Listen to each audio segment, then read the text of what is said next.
अब लिखें। जीवन में संतोष प्राप्त करने के लिए बहुआयामी संभावनाएं मनुष्य को सदा से प्राप्त रही हैं। जितनी आवश्यकता आजीविका उपार्जन की है, उतनी ही आवश्यकता मनुष्य के लिए मनोरंजन की भी कही जा सकती है। एक मशीन या रोबोट के लिए तो यह संभव है कि वह बिना रुके कार्य करता रहे, परंतु मनुष्य के लिए ऐसा कर पाना संभव नहीं है।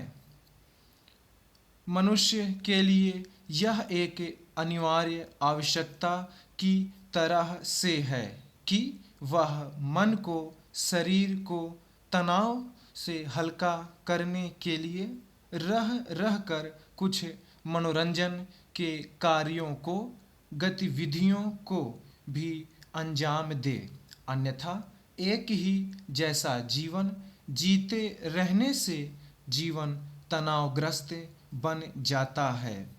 ऊब, मन का उचटना इत्यादि अलग से तकलीफ देते हैं।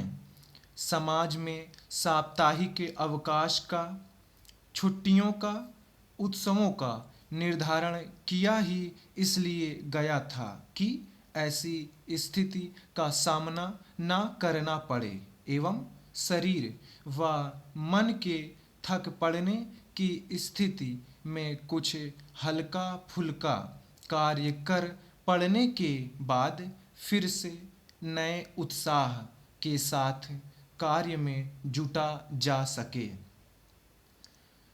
सच पूछा जाए तो प्रकृति ने मनुष्य को जो अंग प्रत्यंग प्रदान किए हैं, उनसे इसी प्रकार दोनों ही तरह के कार्यों को अंजाम दे पाना संभव बन पड़ता है।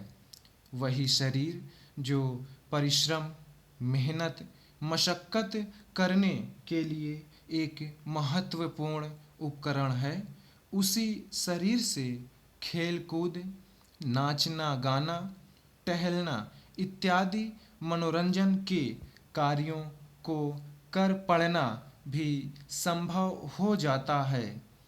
आँखों से साहित्य को पढ़ने का कार्य भी किया जा सकता है एवं टीवी, सिनेमा इत्यादि मनोरंजन के कार्यों को परिपूर्ण करने का भी।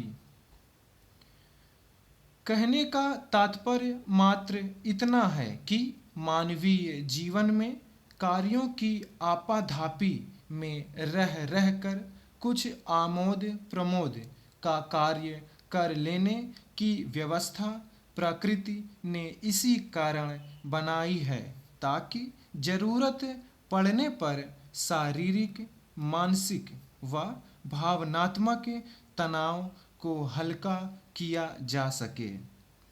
पर्यटन, पर्व त्योहार इत्यादि भी इसी तरह की गतिविधियों को करने के लिए जन्मे सामाजिक उपक्रम हैं।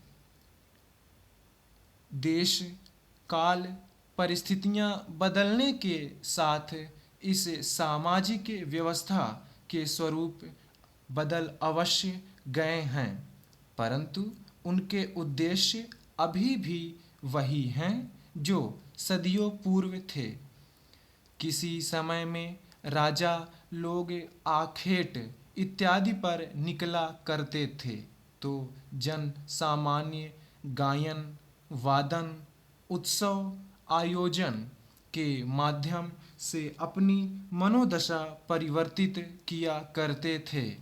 व्यक्तिगत स्तर पर खेलों के रूप में ताश, शतरंज, चौकड़ी जैसे खेल हुआ करते थे, तो सामूहिक स्तर पर बड़ी प्रतिस्पर्धाएं जन्म लिया करती थीं।